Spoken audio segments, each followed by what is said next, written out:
News super one, सत्याचा बुलंद आवाज। नमस्कार, न्यूज सुपर वन में आपका स्वागत है। मैं हूं संजना। आइए नजर डालते हैं आज की कुछ खास खबरों पर। सत्याचा बुलंद आवाज। दिल्ली के मुकुंदपुर के निवासियों ने चलाया सफाई अभियान। एमसीडी के सफाई कर्मचारियों के न आने से परेशान होकर लोगों ने खुद नालों की सफाई। लोकसभा चुनाव हो, विधानसभा चुनाव हो या फिर नगर निगम के चुनाव जीतने के बाद खुद को राजा समझने वाले ये नेता जनता रूपी प्रजा की समस्याओं को अनदेखी कर देते हैं, जिससे जनता को काफी परेशानियों का सामना करना पड़ता है। कुछ ऐसा ही नजारा आज यहाँ देखने को मिला है। ये नॉर्थ वेस्ट दिल्ली का मुकुंदपुर इलाका है। आज सुबह यहाँ के निवासी अपने घर से कस्सी और झाड़ू लेकर घर से बाहर निकल आए और अपने मोहल्ले में सफाई, गंदगी और नालों को साफ करना शुरू कर दिया। सफाई कर्मचारियों के खिलाफ बार बार शिकायत करने के बाद भी कोई सुनवाई न होने का कारण लोगों को खुद ये कदम उठाना पड़ा। भैया जी, यहाँ हम रहते हैं, हम अपनी सफाई यहाँ जब कोई भी कर्मचारी नहीं आता है, 20-20 बार कंप्लेंट कर ली, 6-6 बार लिख के दिया है, कोई भी सुनता नहीं है।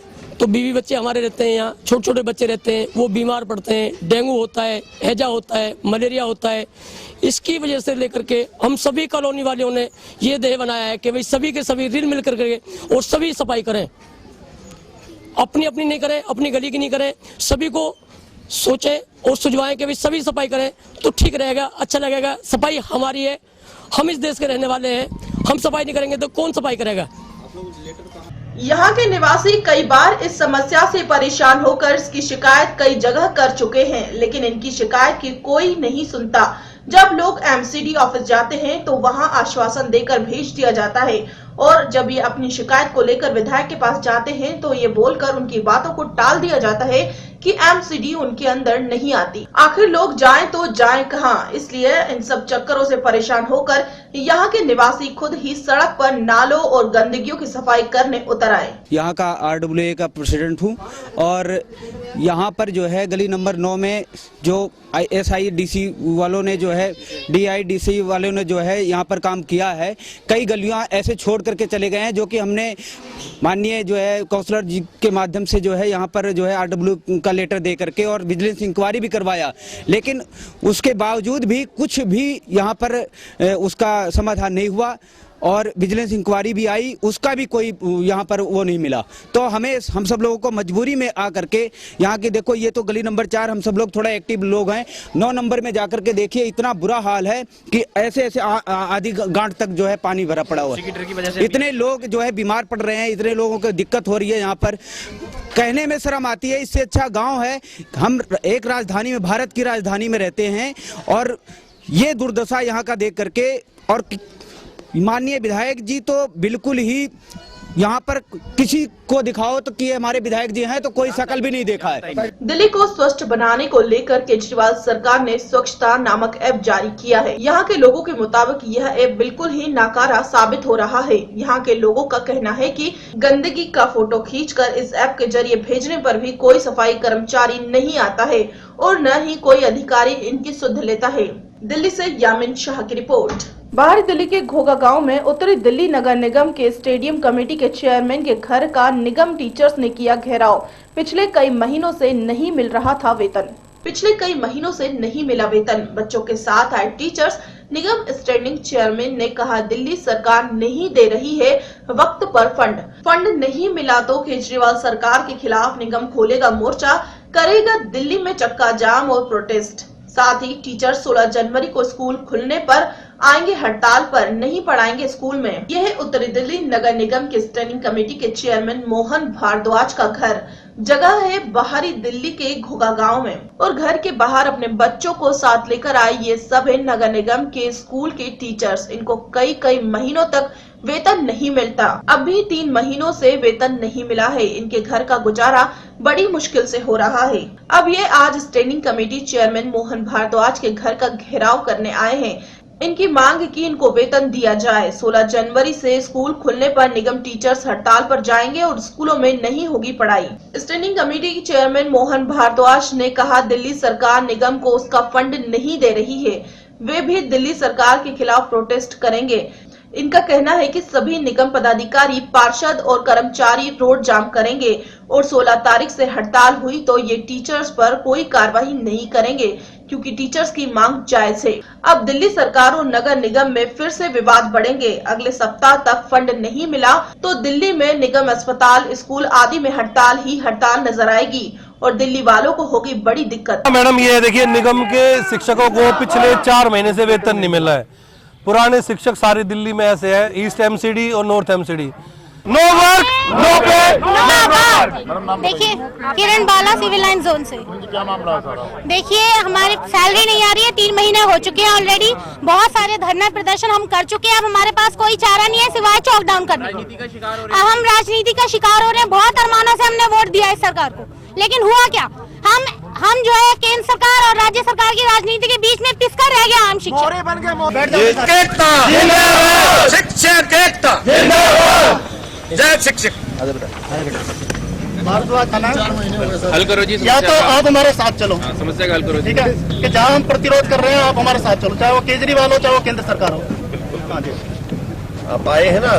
दिल्ली से यामिन शाह की रिपोर्ट। दिल्ली के शालीमार बाग थाना इलाके में एक परिवार की बुरी तरह नाक के बीच रोड पर पिटाई की गई, बल्कि इस मां को उसके तीनों बच्चों समेत घर से निकाल दिया गया।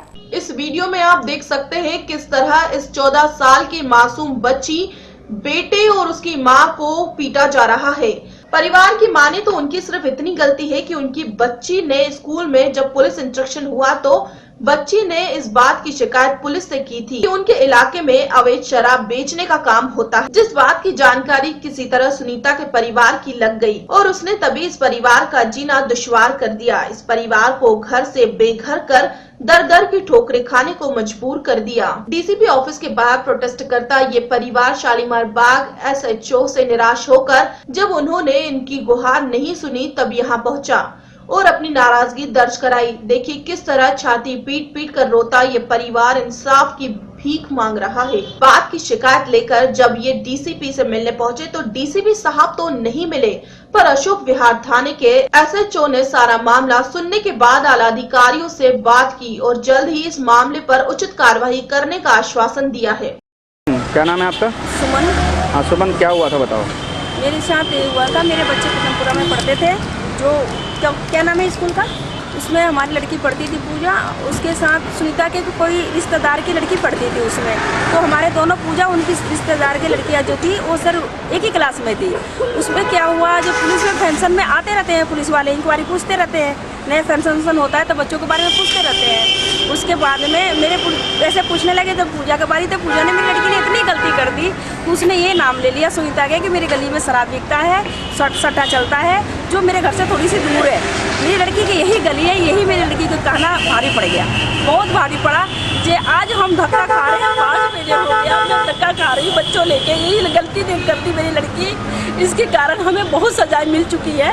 कब से धक्का खा रहे हैं? अभी 5-6 महीने में 1 साल हो गया धक्का खाते हुए। अच्छा। जो अभी मेरे को बार बार ताना दे रही है सुनीता, तेरी लड़की ने गवाही दिया स्कूल में, ऐसे बोली इंक्वायरी में, उसको जीना हराम कर दूंगी, तेरे लड़की को बलात्कार करवा दूंगी, उठवा लूंगी, तेरे लड़की को बलात्कार में फंसा दूंगी। तेरे जिसके राकेश और बबलू नाम है उनको भी धमकी मिल चुका है कि बलात्कार में फंसा दूंगी दोनों की, और मैं तेरे घर छीन लूंगी, तेरे घर में कब्जा करवा दूंगी। जो मेरे साथ उसने कर दिया, हमें मारा पीटा, उससे चैन नहीं आया उसे। हमारे बच्चों को भी उसने हमारे घर में 4-5 बदमाश भेज दिया है, जिसके नाम जाविंदर, बबलू, रजनी, एक दो है जिसको मैं शकल से पहचानती हूँ, जो मेरे पीछे गली में रहते हैं। उन्हें हमारे घर में आके कब्जा कर लिया, मेरे घर में घुस गए। घुसने के बाद में उन्हें 2 महीने से आप कहाँ पे रह रहे हैं फिर? हम भटक रहे हैं सर, हम इधर उधर भटक रहे हैं, कभी उस गुरुद्वारे में, कभी धर्मशाले में, कभी मंदिर में, कभी कहीं कहीं भीख मांग के हम खा रहे हैं, गुजारा कर रहे हैं, जिसमें हमारे को कोई कोठी वाले दे जाता है, कोई पैसे दे जाता है, कोई कपड़े दे जाता है, कोई ये बोलता है कि तुम कैसे घूमते हो। आपका अपना घर है, उसके बाद भी आप मकान होते हुए हम भटक रहे हैं, अपना मकान होते हुए। पुलिस ने कोई सुनवाई नहीं किया? हो गया मेरे मकान नहीं, पुलिस खाने में जाते थे, थाने वाले हमें गाली दे देते थे, भगा देते थे, जहाँ तक कि सिच्चू भी गाली देता था हमें, अब भगा देता था, कोई सुनवाई नहीं। यहाँ तक कि बीट वाले भी नहीं सुनवाई करे थे। हमारा चाय की दुकान थी सर, वो भी जला दिया गया, हम रोजगार से भी भटक चुके हैं, हमारा घर इस टाइम कब्जा हो चुका है, हमारे घर में घुस चुके हैं, हमारे घर में दारू शराब बैठ के पी रहे, जो सुनीता आके गेट पर खड़ी हो जाती है, और रजनी, सुनीता, बबलू, जाविंदर। दिल्ली से यामिन शाह की रिपोर्ट। भारत दिल्ली के रिंग रोड पर मुकरब्बा चौक से परगाड़ी मंगोलपुरी तक करीब 8 किलोमीटर तक एलिवेटेड रोड बनकर हुआ तैयार। कांग्रेस सरकार में हुआ था ये ड्रीम प्रोजेक्ट शुरू। आज अचानक कांग्रेस के पूर्व विधायक देवेंद्र यादव और साथ में कांग्रेस के हजारों कार्यकर्ता अचानक काम चल रहे इस रोड पर आए और जबरदस्ती उद्घाटन कर दिया।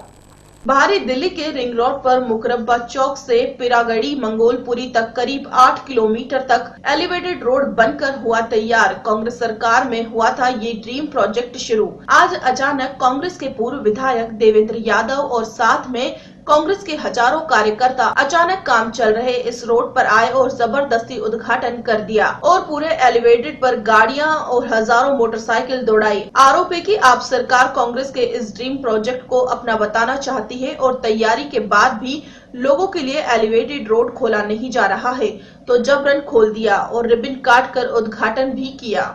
ये देखिए हजारों लोगों की भारी भीड़ इस जगह है। बादली से शुरू होने वाला एलिवेटेड रोड, दरअसल ये एलिवेटेड रोड लगभग बनकर तैयार है। कुछ मामूली काम फाइनल होना बाकी है, लेकिन कांग्रेस का कहना है कि दिल्ली के सीएम साहब बिजी हैं और इसलिए उद्घाटन नहीं कर पा रहे हैं और लोग परेशान हैं। साथ ही इस प्रोजेक्ट को कांग्रेस सरकार अपना ड्रीम प्रोजेक्ट बता रही है। कांग्रेस की उस वक्त की मुख्यमंत्री शीला दीक्षित ने ये प्रोजेक्ट शुरू किया था। अब इसका श्रेय आम आदमी पार्टी न ले जाए, इसलिए कांग्रेस के स्थानीय नेता हजारों कार्यकर्ताओं के साथ आए और रिबन काट कर जबरन उद्घाटन ही नहीं किया बल्कि पूरे एलिवेटेड रोड पर यात्रा करते हुए मंगोलपुरी तक गए और वापस भी उसी रोड से आए। देखिए ये जो आम आदमी पार्टी की सरकार है ये सिवाय दिखावे के कुछ नहीं करती। एक तरफ ओड और इवन के नाम पर लोगों को परेशान किया जा रहा है और दूसरी तरफ एक ऐसा एलिवेटेड रोड जिससे बहुत सी जनता को सुविधा होगी, जिससे पोल्यूशन भी कम होगा, जिससे रोड भी खुले रहेंगे।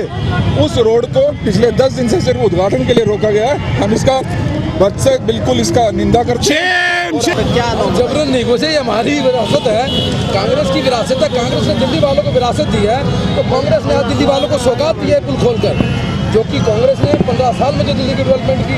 आज केजरीवाल साहब को ओड और इवन का फार्मूले पर जाना पड़ा, ना कि डेवलपमेंट के नाम पर। डेवलपमेंट के नाम पर जाएं, लोगों को सुविधा दें, पोल्यूशन के नाम पर लोगों को बेवकूफ़ ना बनाएं। मेरा तो यही कहना है।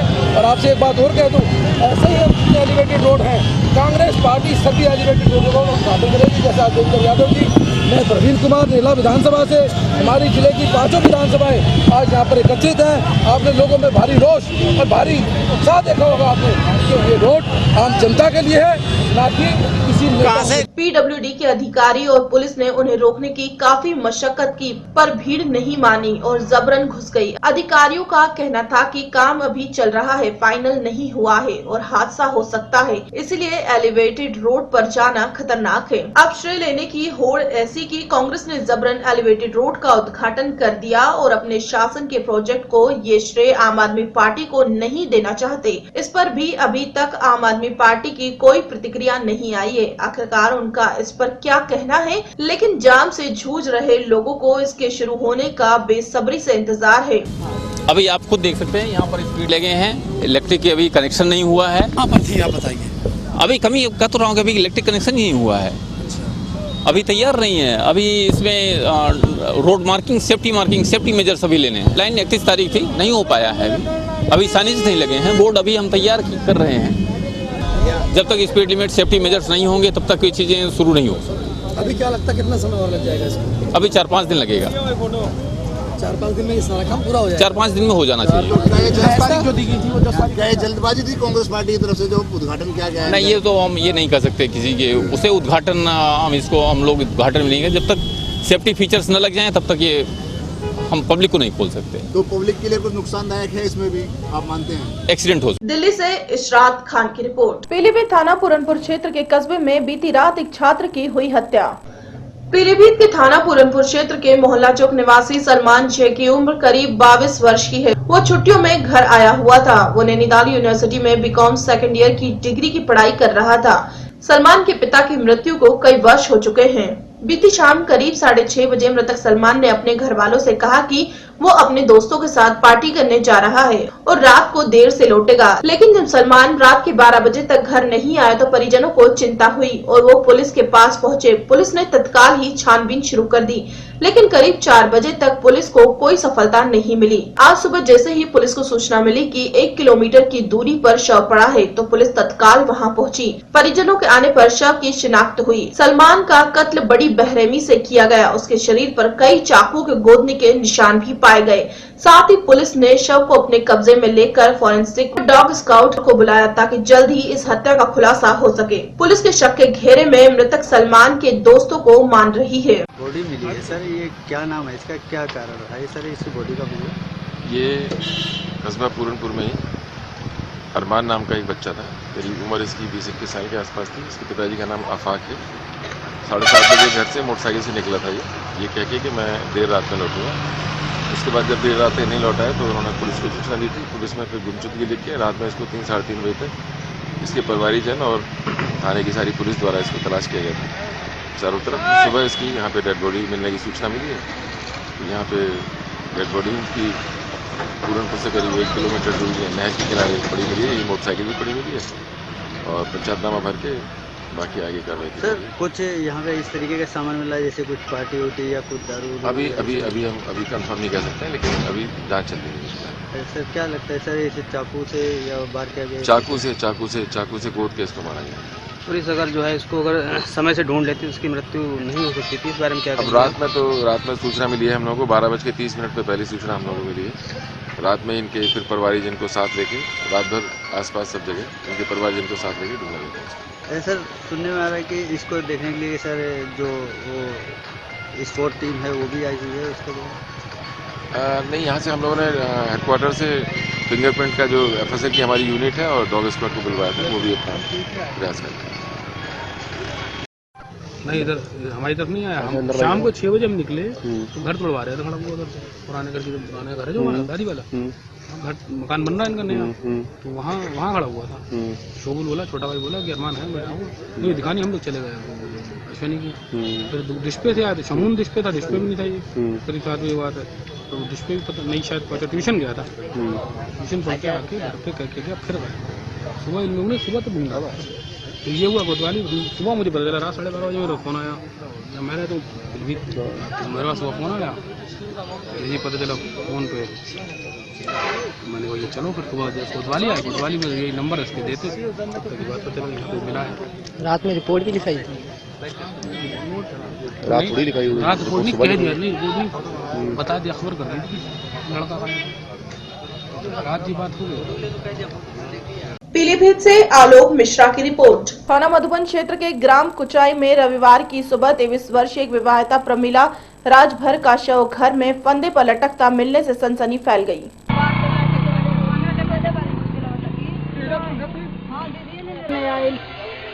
गांव के बगल से क्यों फोन कैल की जल्दी आके भेंट कर लो, नहीं तो घर लड़की इस पर आए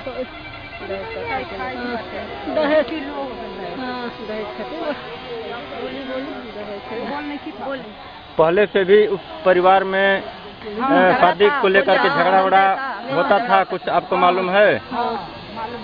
फ्रिज खातिर, सिलेंडर खातिर, खेते खातिर के खेतवा नौआ कर झगड़ा करता रहा। पैसा खातिर, अब पैसा खातिर हर में से पैसा मांगत रहा। तो आपको ये लगता है कि मेरी लड़की को कोई जो है मार दिया है?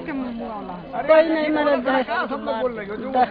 मऊ जिले के कोतवाली थाना क्षेत्र स्थित कॉटन मिल परदा के समीप वाराणसी गोरखपुर रेल मार्ग पर रविवार की दोपहर में सिविल जज जूनियर डिवीजन के अर्दल्य का शव मिलने से क्षेत्र में सनसनी मच गई।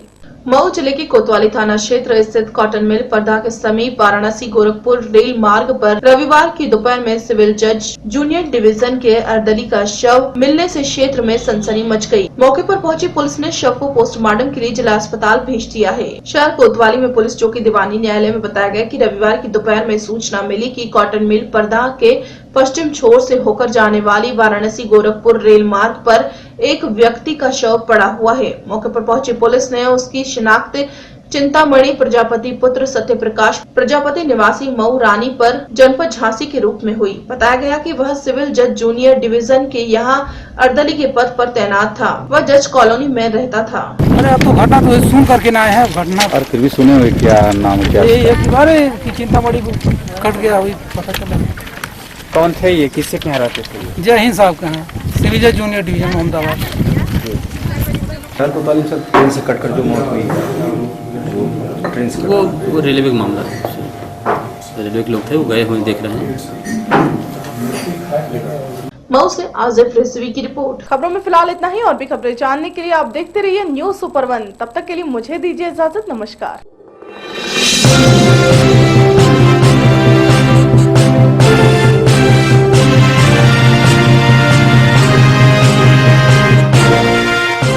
न्यूज सुपर 1, सत्याचा बुलंद आवाज।